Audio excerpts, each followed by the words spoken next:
Nagaa fayyaanni haraarri waaqayyoo hunduma keessaniif hawaayatu. Akkam jirtu? Kaayyoo waaqayyoo isa wanti hundumtuu dhufee itti galu. Isa wanti hundumtuu irraa waraabamu. Blueprintii waan hundumaa. Architecturein kaayyoo waaqayyoo isa bara baraa waaqayyoo ta'uusaa, kaayyoon waaqayyoo inni bara baraa kun immoo bara baraan dhaabbataa ta'uusaa.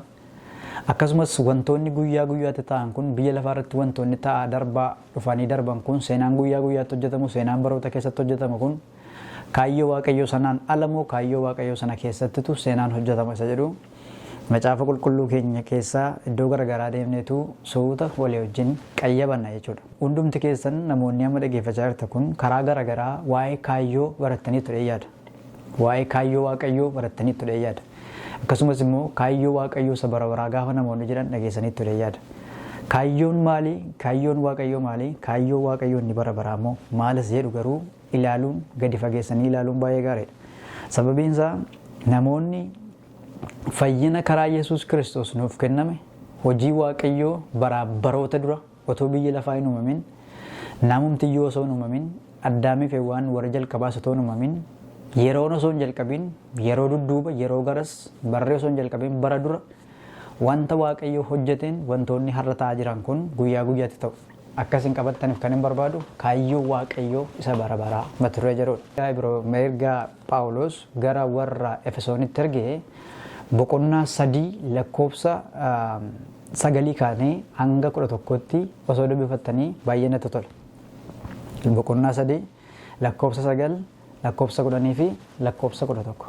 Lakkoofsa 9 keessatti wanti guddaa isin argattanii wanti guddaan nuyi argannu jechuudha. Hundi keenya kan argannu waa'ee akeeka dhokataa isa bara durii jalqabee jiruuti. Akeeka dhokataa waaqayyoo isa bara durii jalqabee yaada waaqayyoo yaada isa hundumaa keessa uumee keessa jiruuti.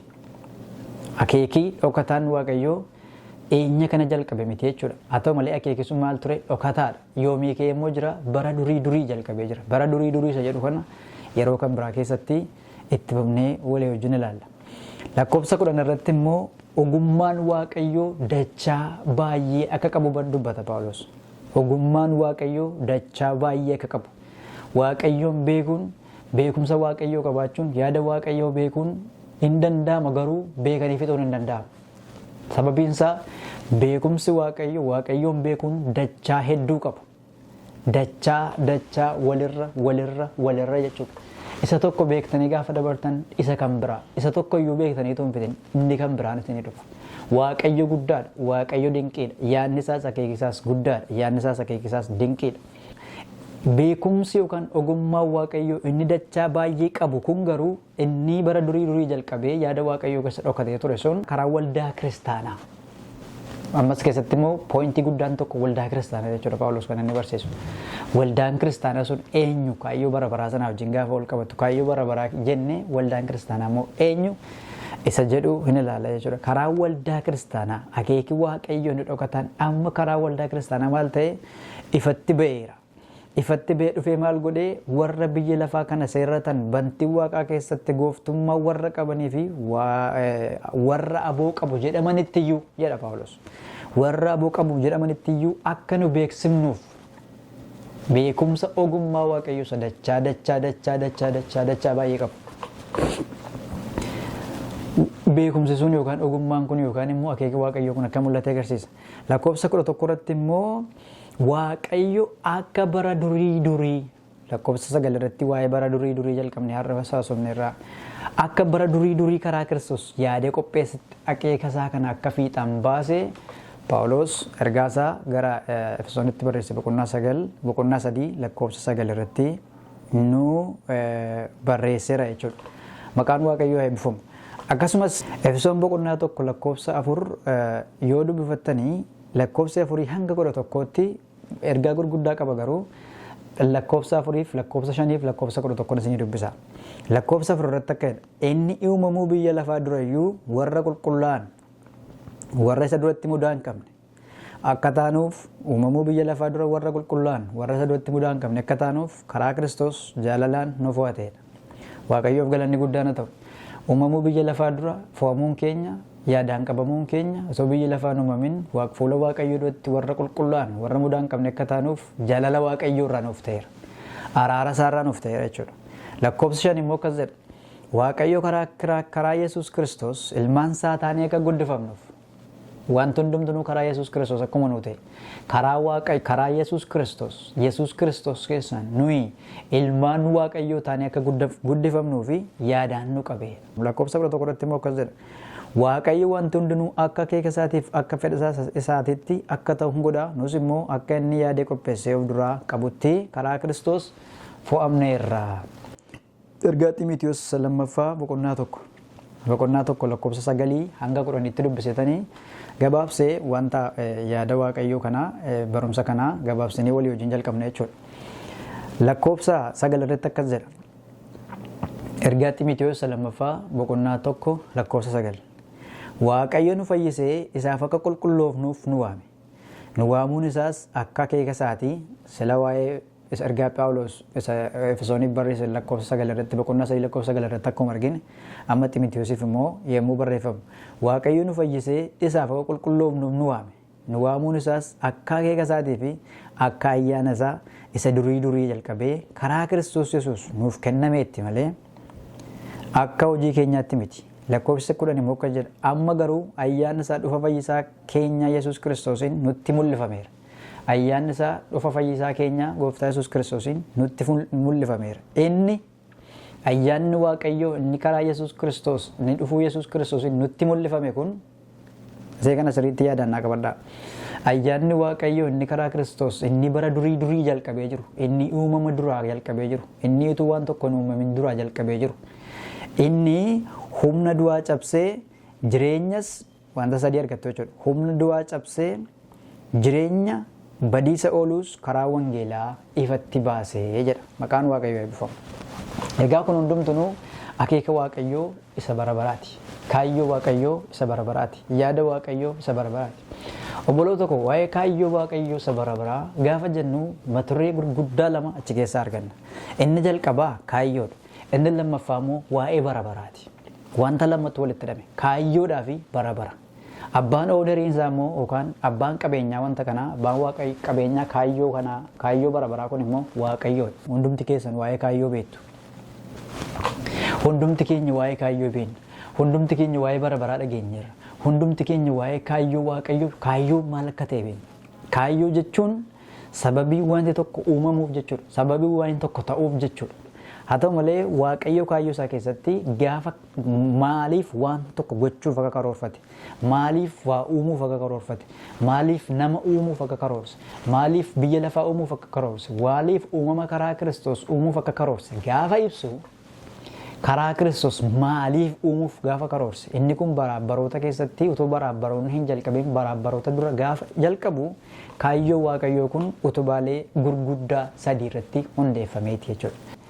Waanuma hundumaatiif uumamni jalqabee hanga dhumutti waanuma hundumaatiif seenaa uumama keessatti ta'utti seenaa baroota keessatti ta'utti waan al tokko kaa'ameera jechuudha. Waaqayyo al tokko kaayyoo isaa define godhe. Kaayyoon biyyi lafaa uumamu, kaayyoon namni uumamu, kaayyoon uumamaa, kaayyoon bineensonni uumamu, kaayyoon biqiloonni uumamu, kaayyoon samiin uumamu, kaayyoon waan hundumaa wanti uumame hundumtu waan ofiin uumame hin jiru. Wanti namni uumes hin jiru. Namni tu uumame dura uumamatu uumame. Uumamni kun kaayyoon uumama isaa kan inni define ta'e al tokkodhaa ergasii hin jijjiiramne. Gaafuma jalqaba define godhe erga gaafa sanaatii kaayyoo wanta sanaa hin jijjiiramne. Keenyaaf waaqayyo bishaan gaafa uumu yookaan waaqayyo aduu gaafa uumu yookaan waaqayyo gaarreen gaafa uumu yookaan waaqayyo lafa gaafa uumu kaayyoo wajjin uume. Kaayyoon sun aluma tokko define ta'e then irra deebi'ee hin hojjetamne irra deebi'ee sin ilaalamu. Amala waaqayyooti. Waaqayyo hojii isaa keessatti perfectiidha. Waaqayyo hojii isaa keessatti sirriidha. Waaqayyo hojii isaa keessatti hin komatamu. Kanaaf kaayyoo waaqayyo kun utubaan isaanii jalqabaa al tokko ta'uudha. Waan tokko akkasiin hubattan hin barbaada. Kaayyoo waaqayyo bara baraan kan dhaabbataa ta'ee fi bara baraan kan hin jijjiiramnedha jechuudha. Innis al tokkittii ta'e jechuudha. Aluma tokko waaqayyo kun akkas ta'u jedhe jecha isaati al tokko jedhe dhaabbataadha hamma biyyi lafaa dhufe darbutti. Inni lammaffaan immoo kaayyoo waaqayyo inni al tokko ta'e kun kan inni hojjetu barri inni hojjetu bara baraafi. It is for eternal. Bara waggoota muraasaa miti. Waggoota 21 waggoota 31 miti. Aduun kan isheen uumamte ifa laachuuf yoo ta'e ifa laachuun aduu enerjii yookaan anniisaa laachuun aduu hamma uumame murtoo isheedhaan murtaa'e hanga gaafa dhaabamuu qabduutti waggaa biliyoona 6 jiraate taanaan waggaa biliyoona 5 jiraate taanaan biliyoona 7 jiraate taanaan hanga biliyoona 7 isa dhumaa guyyaa seedhaaf kaameetti ifa laachuudha enerjii laachuudha anniisaa laachuudha kan kanaan ala kaayyoo isa jijjiiruu hin dandeessu aduun kun bara jalqabaati hanga xumura seetti jechuudha. Kaayyoo waaqayyoo kan inni guyyaa guyyaatti raawwatu yeroo murameefitti yeroo murameef qaba wantoonni ta'an seenaan. Kanaaf Galaatiyaa boqonnaa 4 lakkoofsa 4 irratti maal jedhaa? Barri murameef sun yommuu ga'udha. Barri murameef sun yeroo guutetti garuu Waaqayyo ilma isaa erge. Innis yeroo ergametti dubartiirraa dhalatee seera jala galfame. Dubartiirraa dhalatee fayyisuudhaaf furuudhaaf yeroo murameeftu ture. Yeroo kaa'ameeftu jiru ture. Kaayyoo Waaqayyoo isa bara baraa kana keessatti. Kanaaf yeroo kaa'ameef kana keessatti Waaqayyo ilma isaa ergee dubartiirra dhalatee seera jala galfamee dhalate. Maaliif seera jala warra jiran furuudhaaf. Kaayyoo Waaqayyoo wantoota kana gurguddaa sadan irratti hundaa'e. Tokkoffaa kaayyoo Waaqayyoo al tokko kan kaa'ame, kaayyoo Waaqayyoo kan hin jijjiiramne bara baraan kan hojjetu, kaayyoo Waaqayyoo garuu yeroo murameefitti immoo kan hojjetu. Kaayyoon namaa jijjiiramaa deema, abdeetidii ta'aa deema, moodifaayii ta'aa deema, bara duukaa jijjiiramaa deema. Barana baajannee xinnoo haalli baajataa gadi bu'aa yoo ta'e bara dhufu mool kaayyoo ta'e haala baajataatiin jijjiiramaa deema. Kaayyoo Waaqayyoo garuu akka kan namaa kana miti. Baroota duukaa haalota duukaa isa jijjiirama miti. Kaayyoo Waaqayyoo dhaabbataadha. Kaayyoo Waaqayyoo bara hundumaaf hojjeta. Kaayyoo Waaqayyoo garuu seenaan yommuu hojjetamu baroota keessatti yommuu wanti tokko hojjetamu kaayyoo Waaqayyoo sanarraa wanti waraabame ta'u gaafa hojjetamu yeroo murameefitti hojjeta jechuudha. Nus yeroo murameefitti fayyina keenya arganne yeroo fayyuu qabnutti Waaqayyo nu fayyiseera.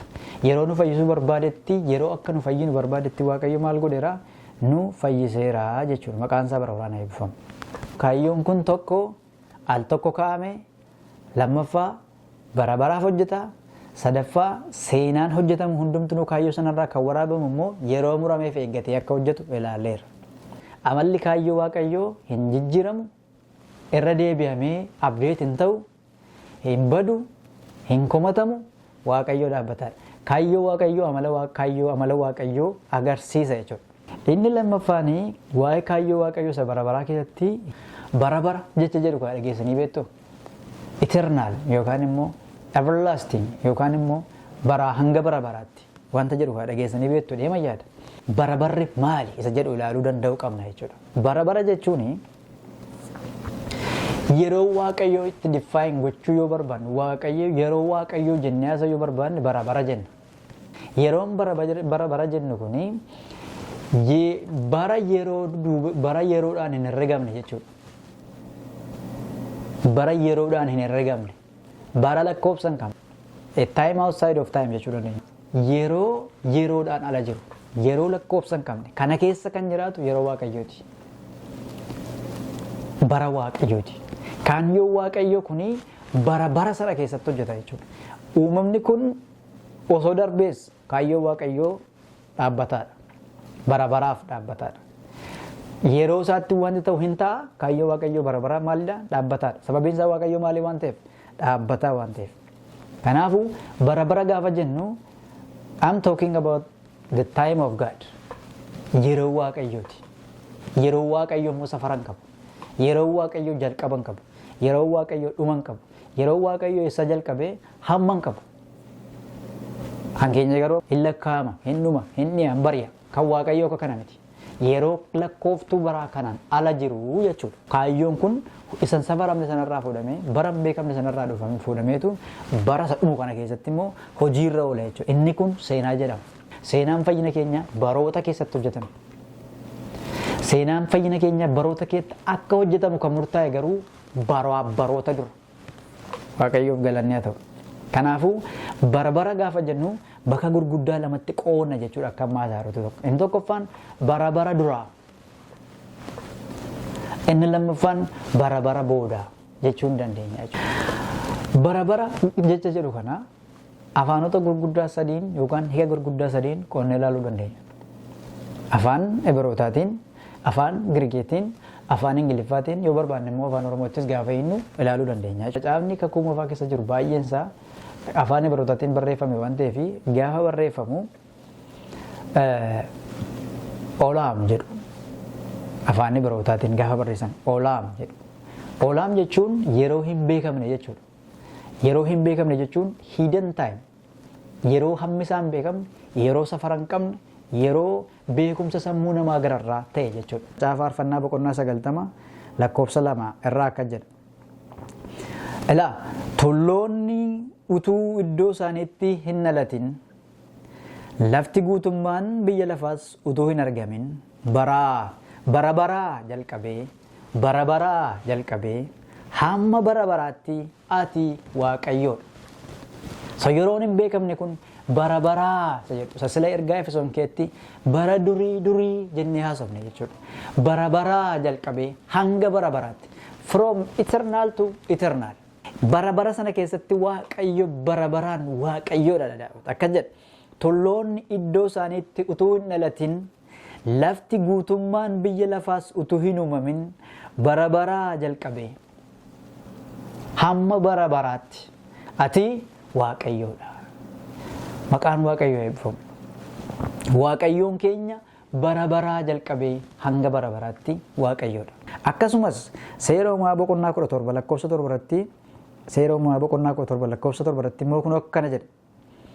Waa'ee bara baraa gaafa dubbatu jechuudha. Baraa hanga baraatti kakuu bara baraa. Ani siif Waaqayyo ta'ee si booddeedhaanis sanyii keetiif Waaqayyo ta'uufiif kakuu koo ofii koo fi si gidduutti dhaloota si booddee jiran sanyii isaanii hundumaa gidduutti kakuu bara baraa godhee cimsee nan dhaaba.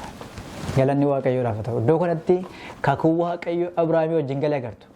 Waaqayyo kakuu isaa Abrahaamii wajjin gaafa galu, Abrahaamii wajjin kakuu gale jedheetu Abrahaamii wajjin akka waan galeetti lakkaa'e malee Waaqayyo iddoo Abrahaam ofiisaa wajjin kakuu gale.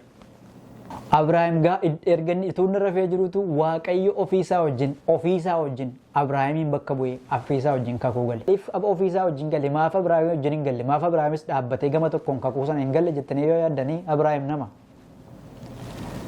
Seera uumamaa boqonnaa 3 lakkoofsa 7 akkuma ilaaltan Addaamiif Hewwaan gaafa kufanii Waaqayyo gaafa isaan waamu eessa jirta jedhee Addaamiin gaafa gaafatu Addaam asin jira jedhee gaafa Waaqayyotti mul'achuuf qullaa isaa dhokfachuuf kan inni ofitti kaa'e kan inni ofitti uffise baala harbuu ture. Namuma baala harbuu ofitti uffise kanaaf Waaqayyo garuu seera uumamaa boqonnaa 3 lakkoofsa 21 irratti maal godhee gogaa hoolaa gogaa horiirraa baasee gogaa itti uwwise. Agartanii namni akka namaatti gochuun jaala waan gaarii garuu wanti inni godhu waan harca'u waan gogu waan baduudha. Baalli harbuu kun daqiiqaa muraasa booddee hin gogu. Baalli harbuu kun daqiiqaa muraasa booddee hin bada. Hojiin namaa akka kana. Yaanni namaa akka kana hammam gaarii yoo ta'e yaanni namaa hin bada, yaanni namaa hin harca'a, yaanni namaa hin jijjiiramu, yaanni namaa hin hafa. Yaanni namaa akka baala harbuu sanaati. Ani cimaadha, ani dhaabachuu nan danda'a, ani amma dhumaatti dhaabachuu nan danda'a jechuu hin dandeenye. Garuu amma dhumaatti dhaabachuu hin dandeenye. Daqiiqaa tokko deemnee daqiiqaa muraasa booddee immoo kumna. Daqiiqaa tokko deemnee daqiiqaa muraasa booddee immoo hojiidha ala taana. Akka baala harbuu sanaati. Baala harbuu sanaa Waaqayyo baala harbuchaatti waan namanneef Waaqayyo gogaa isa umurii dheeraa qabu. Inni immoo ayyaana Waaqayyoo bakka bu'a. Inni hojii Waaqayyoo bakka bu'a.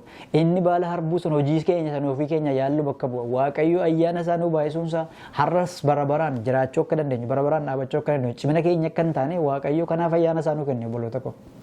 Ayyaanni Waaqayyo isa kana egaa Abrahaamii wajjin kakuu bara baraa galuuf gaafa jalqabu Waaqayyo kakuu Waaqayyo Abrahaamii wajjin kakuu bara baraa galu kun yoo Abrahaamii wajjin gale yoo gama Abrahaam gamaan dhaabbatee yoo mallatteesse Abrahaam kan fail. Abrahaam iddoo tokko ga'een kufeerasi dogoggora baay'ee hojjeteera Abrahaam. Waaqayyo immoo kan inni gochuu barbaadu kakuu bara baraati. Waaqayyo immoo kan inni Abrahaamii wajjin gochuu barbaade kakuu bara baraati, waadaa bara baraati. Waadaan diigamne kakuun diigamne. Kakuu haaloon hin diigne, kakuu rakkin hin diigne. Kakuu cubbuun hin diigne, kakuu du'uu hin diigne, kakuu gidiraan hin diigne, kakuu ari'atamni hin diigne. Kakuu du'uu hin diigne. Kakuu bara baraan dhaabatu, kakuu Waaqayyoo irratti hundaa'u, kakuu hamma Waaqayyoo gahu, kakuu amala Waaqayyoo fakkaatu, kakuu waaqayyoon fakkaatu akka waaqayyoo bara baraan dhaabachuu kan danda'u kakuu akkasii dhaabuu barbaade waaqayyo. Isa kana immoo Abrahaamii wajjin gochuu barbaade. So Abrahaam gochuu hin danda'u.